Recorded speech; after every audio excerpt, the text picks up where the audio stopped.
안녕하세요. 2026년 1월 13일 태국 뉴스입니다.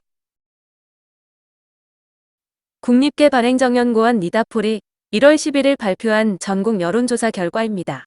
이번 조사는 만 18세 이상 국민 2,500명을 대상으로 진행됐습니다. 오늘 총리를 누구로 지지하겠는가라는 질문에는 국민당의 나타퐁 르앙빠냐오 후보가 24.7%로 1위를 차지했고 품짜이타이당의 아누틴 차니라꾼 후보가 20.8%로 뒤를 이었습니다. 민주당의 아피싯 외차치와 후보는 12.1%, 푸어타이당의 요찬한 엉사와 후보는 9.6%로 뒤를 이었으며 아직 적합한 인물을 찾지 못했다는 응답도 14.1%에 달했습니다.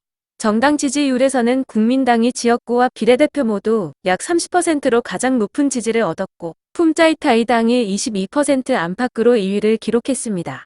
이어 푸어타이당과 민주당이 각각 15%와 12% 수준으로 뒤를 이었습니다. 태국 남부 나라테왓에서 계엄령과 야간 통행금지가 발효됐습니다.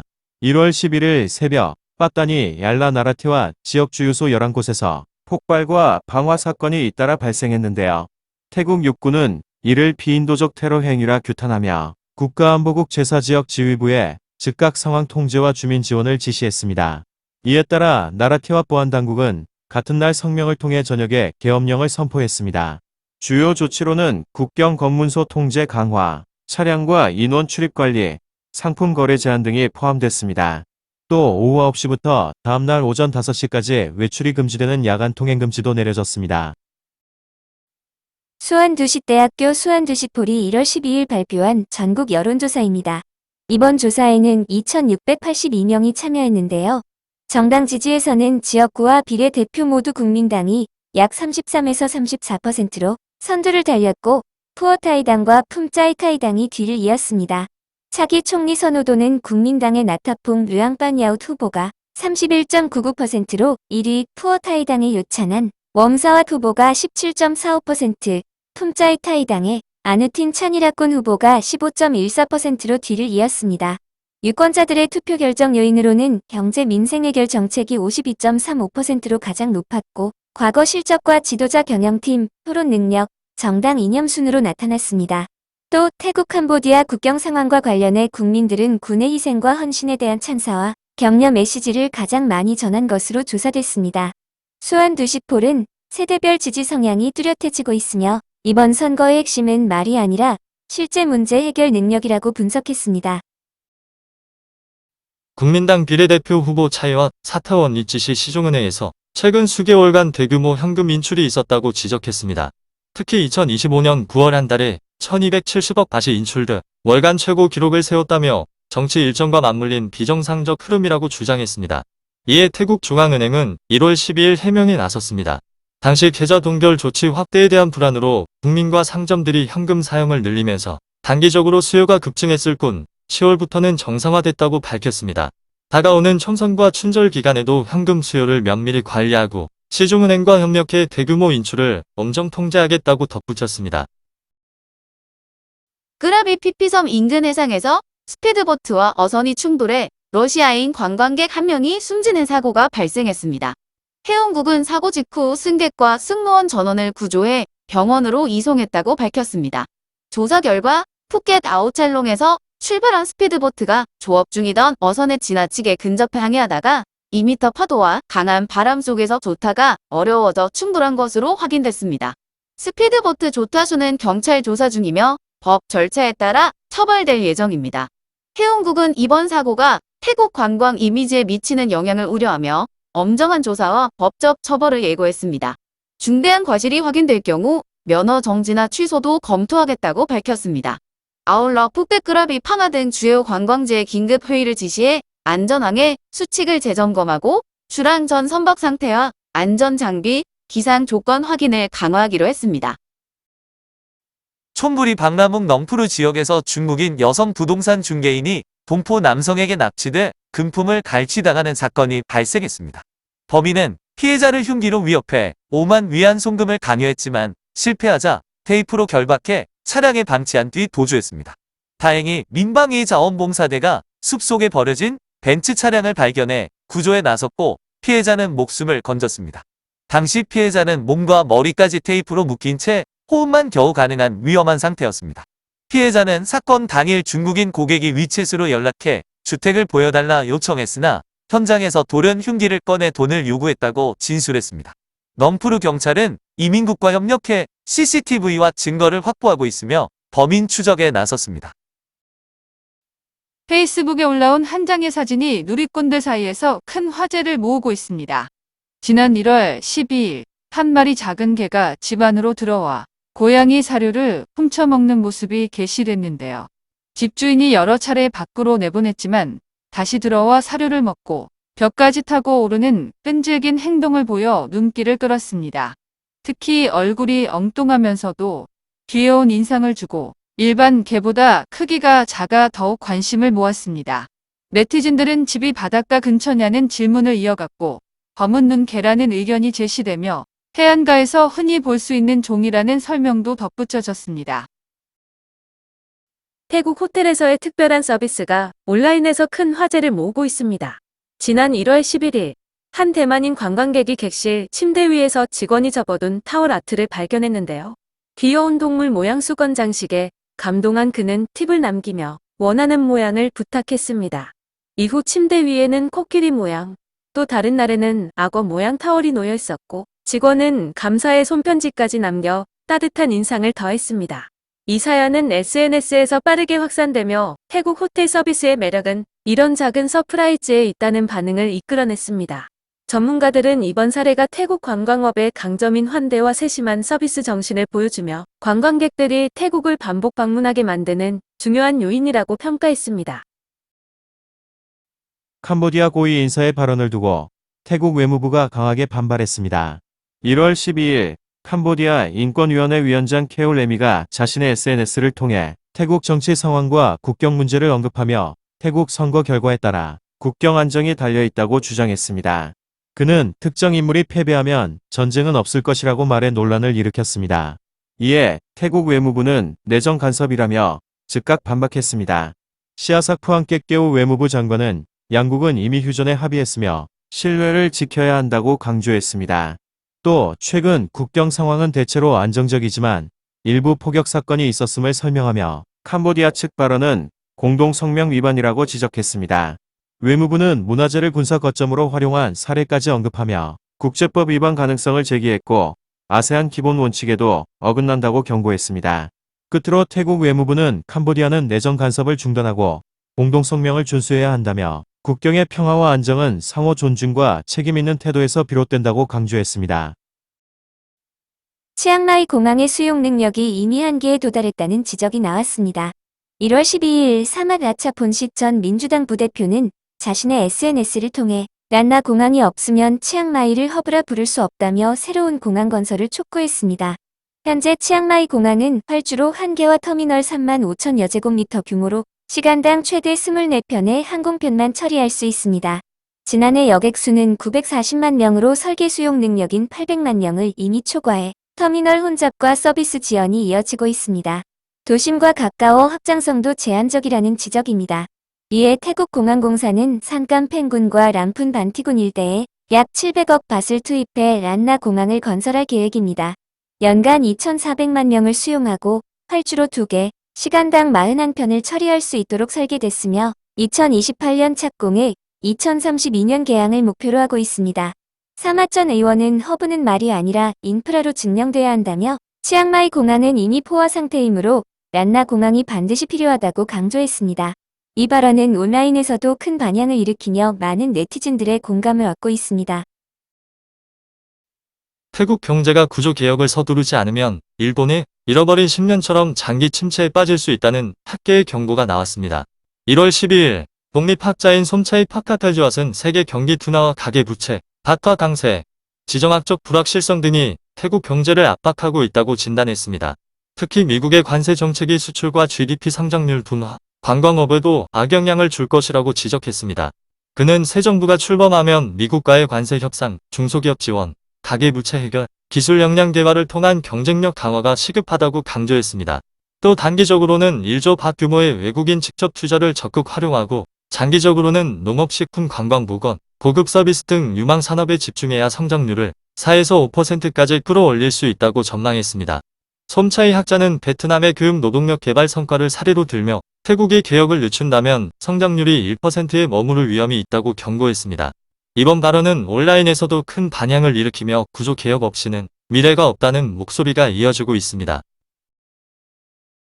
태국 내 디즈니랜드 건설 구상이 다시 주목받고 있습니다. 1월 12일 납본된 마니랑카 외교위원회 자문위원은 천억 박 규모의 투자가 단순한 놀이공원 건설을 넘어 국가 경제 구조를 새롭게 설계하는 계기가 될 것이라며 강력한 지지 의사를 밝혔습니다. 운영 모델은 도쿄 디즈니랜드처럼 민간이 글로벌 브랜드 라이선스를 받아 운영하고 국가는 정책적 감독을 맡는 방식입니다. 그는 경제적 효과로 관광 소비 투자를 통한 파급력을 강조했고 고용 창출과 인적 자원 개발, 세계적 엔터테인먼트 산업 운영 노하우 전수의 기회가 될 것이라고 전망했습니다. 또한 아동 청소년 가족을 위한 학습과 영감의 공간으로서 사회 문화적 가치, 태국 문화의 세계적 확산 가능성도 언급했습니다. 국가 정책과 이미지 측면에서는 태국을 글로벌 라이프스타일 엔터테인먼트 허브로 격상시키는 상징이 될 수 있다고 했으며 환경적으로는 청정에너지와 대중교통, 폐기물 관리 등 지속 가능성을 엄격히 적용해야 한다고 강조했습니다. 태국 수출협회가 올해 수출 전망을 내놨습니다. 타나건 까세수완 회장은 2025년 태국 수출이 전년 대비 12% 성장했지만 올해는 미국의 관세 정책과 바타 강세, 높은 기저효과 등으로 성장률이 2에서 4% 수준에 그칠 것으로 내다봤습니다. 협회는 정치적 불확실성과 기업 비용 증가, 에너지 가격, 물류 혼잡, 외국인 투자와 공급망 연결 부족, 자연재해 등을 주요 리스크로 꼽았습니다. 외부 요인으로는 미국의 관세 보복과 중국산 제품 유입, 환율 변동 등이 지적됐습니다. 이에 따라 정부의 환율 안정관리, FTA 확대, 신흥시장 개척, 국내 원자재 사용 확대, 물류 운송 시스템 현대화, 녹색 경제 추진 등을 긴급 제안했습니다. 타나건 회장은 정부가 환율과 무역 협상을 적절히 관리하고 물류 에너지 노동 구조를 개선해야 수출 경쟁력을 유지할 수 있다며 2026년은 태국 수출이 시험대에 오르는 해가 될 것이라고 강조했습니다. 태국의 지구 관측 위성 테오즈-2의 발사가 아쉽게도 궤도 진입에 실패했습니다. 1월 12일 인도 스리하리코타 우주센터에서 인도우주연구기구의 PSLV-C-62 로켓을 통해 발사됐지만 3단계 후반부에서 이상 회전과 비행 경로 이탈이 발생해 위성은 궤도에 오르지 못했습니다. 결국 로켓과 위성은 인도양 상공에서 소실됐으며 지상 위험은 없다고 이주로가 밝혔습니다. 태국 기스트단은 위성이 발사보험에 가입돼 있어 재제작과 재발사가 가능하다며 새로운 추진 계획을 논의해 발표할 것이라고 설명했습니다. PSLV는 지금까지 63회 발사 중 60회 성공을 기록한 신뢰성 높은 발사체로 평가됩니다.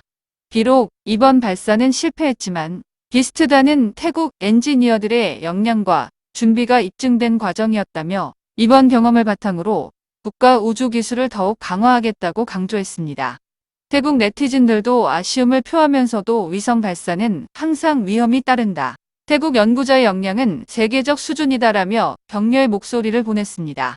일부는 재발사 일정에 대한 기대를 나타내기도 했습니다. 파타야에서 국제적 온라인 사기 조직의 핵심 인물이 검거됐습니다. 1월 13일 태국 이민국은 중국인 양, 일명 잭 양을 촌부리 박나문 지역 은신처에서 체포했다고 밝혔습니다. 그는 도미니카 국적을 위장해 입국했으며 코로나19 이후 중국 내 대규모 온라인 투자 사기의 배우로 지목돼 왔습니다. 피해자는 600명 이상, 피해액은 약 9억 바트에 달합니다. 양은 필리핀 민다나오를 거점으로 활동하며 인터폴과 중국, 필리핀 경찰의 추적을 피해왔지만 태국 당국은 얼굴 인식과 신원 대조를 통해 동일 인물임을 확인했습니다. 체포 직후 그는 혐의를 부인했으나 체류 허가가 취소됐고 현재 이민국으로 이송돼 법적 절차가 진행 중입니다. 비흡연 여성 환자에게서 비둘기 배설물로 인한 곰팡이 폐렴 사례가 확인돼 주목받고 있습니다. 방콕 위차이유 병원 닥터 마눈 리차경홍은 84세 여성 환자가 정기검진에서 폐 종양으로 보이는 병변이 발견됐지만 정밀 검사 결과 크립토코쿠스, 곰팡이에 의한 폐렴으로 진단됐다고 밝혔습니다. 환자는 수년간 옥상에서 비둘기를 사육하며 배설물을 직접 청소해왔고 이 과정에서 곰팡이 포자를 흡입한 것으로 확인됐습니다. 닥터 마누는 환자의 면역력이 양호해 곰팡이가 폐 외부로 확산되지 않은 것은 다행이라며 비둘기 배설물 청소 시 반드시 마스크를 착용하고 가능하다면 N95 마스크를 사용해 예방해야 한다고 강조했습니다.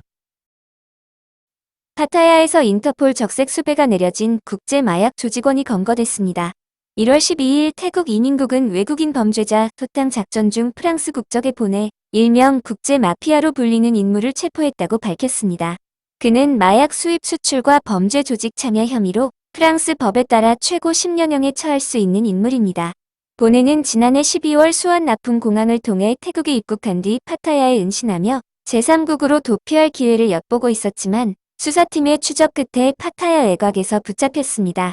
태국 당국은 그의 체류 허가를 즉시 취소하고 외국인 구금시설에 수감했으며 주태 프랑스 대사관과 협력해 본국으로 송환해 법적 처벌을 받도록 할 예정입니다. 방콕의 초미세먼지 농도가 건강에 영향을 줄 수 있는 수준까지 치솟았습니다. 1월 13일 정오 기준 방콕의 평균 PM2.5 농도는 47.6마이크로그램로 태국 환경 기준치인 37.5마이크로그램을 넘어섰습니다. 특히 방락은 73.2마이크로그램, 따툼한 68.3마이크로그램, 짜뜨짜 60마이크로그램 등 일부 지역은 70마이크로그램에 육박하며 높은 수치를 기록했습니다. 보건 당국은 현재 대기질을 주황 단계로 분류하며 건강에 영향을 줄 수 있다고 경고했습니다.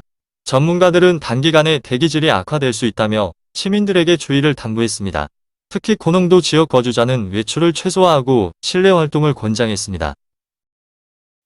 파타야의 한 호텔에서 외국인 투숙객이 추락해 숨지는 사건이 발생했습니다. 1월 13일 새벽 2시 30분, 벨기에 국적의 63세 남성이 호텔 7층 객실에서 나체 상태로 떨어져 차량을 거쳐 지면에 부딪힌 채 발견됐습니다. 구조대가 즉시 출동해 병원으로 이송했으며 현재 정밀 부검이 진행될 예정입니다. 경찰은 초기 조사에서 외부 폭행 흔적이나 객실 내 싸움 흔적은 발견하지 못했으며 CCTV 영상을 확보해 단순 사고인지 극단적 시도인지 여부를 조사하고 있습니다. 목격자는 큰 폭발음 같은 소리를 듣고 달려가 보니 외국인이 쓰러져 있었다고 진술했습니다. 태국에서는 발코니나 쇼핑몰 난간이 낮게 설치된 경우가 많아 추락 사고가 잦은 만큼 특히 어린이를 동반한 여행객들은 각별한 주의가 필요합니다. 태국 북부 국경 지역에서 대규모 마약 운송이 차단됐습니다. 1월 11일 밤 치앙마이 위앙행군 삐앙루앙 지역에서 국경 방위부대가 마약 조직과 총격전을 벌였습니다. 약 5분간의 교전 끝에 아군은 피해 없이 안전했고 현장 봉쇄 후 수색에서 조직원 1명이 사망한 채 발견됐습니다. 현장에서는 태국제 장총 1정과 마약이 든 자루 18개가 발견됐는데 내부에는 메탐페타민 알약, 야마 약 398만 정이 들어있었습니다. 군은 압수한 증거물을 경찰서로 이송해 법적 절차를 진행했습니다. 국경방위부대는 지난해 10월부터 지금까지 168회 단속으로 179명을 체포하고 야마 8,400만 정 이상과 다양한 마약 등을 압수했다고 밝혔습니다. 이 과정에서 26차례 교전이 있었고 조직원 14명이 사살됐습니다. 군은 이번에 압수된 마약이 방콕까지 유입됐다면 약 172억 박 규모의 피해가 발생했을 것이라며 국경 지역에서의 지속적인 단속과 강력한 대응을 강조했습니다. 북부 람푼에서 2달 된 영아가 숨진 채 발견돼 안타까움을 주고 있습니다. 1월 12일 새벽 람푼 무앙 지역 후어 이사이카오 마을의 한 가정에서 아기가 아버지 품에 안긴 채 숨진 상태로 발견됐습니다. 경찰과 구급대가 현장에 출동했으며 아이의 몸에서는 외상이나 학대 흔적은 발견되지 않았습니다. 어머니는 새벽 1시까지 아기에게 젖을 먹였지만 아침에 보니 이미 몸이 굳어 있었다고 진술했습니다. 당시 기온이 매우 낮아 가족은 추위를 견디지 못해 사망했을 가능성을 제기했습니다. 경찰은 정확한 사인을 확인하기 위해 시신을 람푼 병원 법의학과로 이송해 부검을 진행할 예정입니다. 태국 코팡안에서 외국인 마약 조직이 적발됐습니다. 1월 12일 경찰과 행정, 이민국이 합동으로 고급 빌라를 급습해 이스라엘 국적 남성 1명과 여성 2명을 검거했습니다. 현장에서는 다양한 마약과 전자담배가 발견됐습니다. 조사 과정에서 이들은 48세 이스라엘인 남성에게서 마약을 구입했다고 진술했으며 수사팀은 그의 거주지를 추가 수색해 대량의 마약과 현금 7만 9천 밭을 압수했습니다. 경찰은 피의자들에게 마약류 소지 판매 사용 혐의를 적용했고 4명 모두 꼬팡안 경찰서로 이송돼 법적 절차를 밟고 있으며 추후 추방될 예정입니다. 태국 국경에서 불법 이주민들이 적발됐습니다. 1월 11일 태국 해군은 짠타부리 국경에서 캄보디아 국적 불법 이주민 30명을 검거했다고 밝혔습니다. 남성 10명, 여성 10명, 아동 10명과 인솔자 1명, 차량까지 함께 적발됐습니다. 이들은 자연 경로를 통해 태국으로 밀입국하려다 붙잡혔습니다. 조사에서 이들은 캄보디아의 경제 침체와 높은 실업률로 생계가 어려워져 태국에서 일자리를 찾기 위해 넘어왔다고 진술했습니다. 태국 당국은 국경 통제가 엄격히 시행되고 있음에도 일부 주민들이 생존을 위해 위험을 감수한 것으로 보고 있습니다. 촌부리 도심에서 다국적 불법 도박 조직이 적발됐습니다. 1월 9일 밤부터 10일 새벽까지 이민국 특수작전팀이 대형 단독주택을 급습해 외국인과 태국인 수십 명을 검거했습니다. 현장에서는 포커칩과 현금이 오가는 불법 도박이 진행 중이었으며 일부 외국인은 달아나려 했지만 경찰에 의해 제압됐습니다. 검거된 외국인은 핀란드인 2명, 덴마크인 2명, 영국인 3명, 독일인 1명, 중국인 1명 등 총 9명이며 태국인 운영자도 함께 붙잡혔습니다. 경찰은 운영자에게 도박 운영 혐의를, 외국인 전원에게 불법 도박 혐의를 적용했고 영국인 1명은 체류기간 초과 혐의가 추가됐습니다. 모든 피의자는 증거와 함께 촌부리 경찰에 인계됐으며 태국 도박법에 따라 법적 절차가 진행될 예정입니다. 짠타부리에서 선거 홍보물에 돈이 꽂힌 사진이 온라인에 퍼지며 논란이 일었습니다. 1월 12일 한 여성 페이스북 사용자가 국민당 제3구 국회의원 후보의 홍보 전단지에 천밭 지폐를 꽂아놓은 사진을 올리며 장난일 뿐이라는 글을 남겼습니다. 그러나 사진이 확산되자 네티즌들은 매표 행위 의혹을 제기했고 선거법 위반 가능성까지 거론됐습니다. 이에 대해 전 국민당 의원 얀티차 부오프오는 후보 측은 평소처럼 홍보물 배포했을 뿐 돈을 함께 둔 적은 없다며 사진 속 지폐는 게시자가 직접 꽂은 것으로 보인다고 반박했습니다. 그는 경찰에 사건을 기록해 증거로 남기겠다고 밝혔습니다. 논란이 커지자 게시자는 결국 돈은 내가 직접 꽂은 것이며 단순한 장난이었다며 후보와 국민당이 사과한 뒤 SNS 계정을 폐쇄했습니다. 오늘도 시청해주셔서 감사합니다.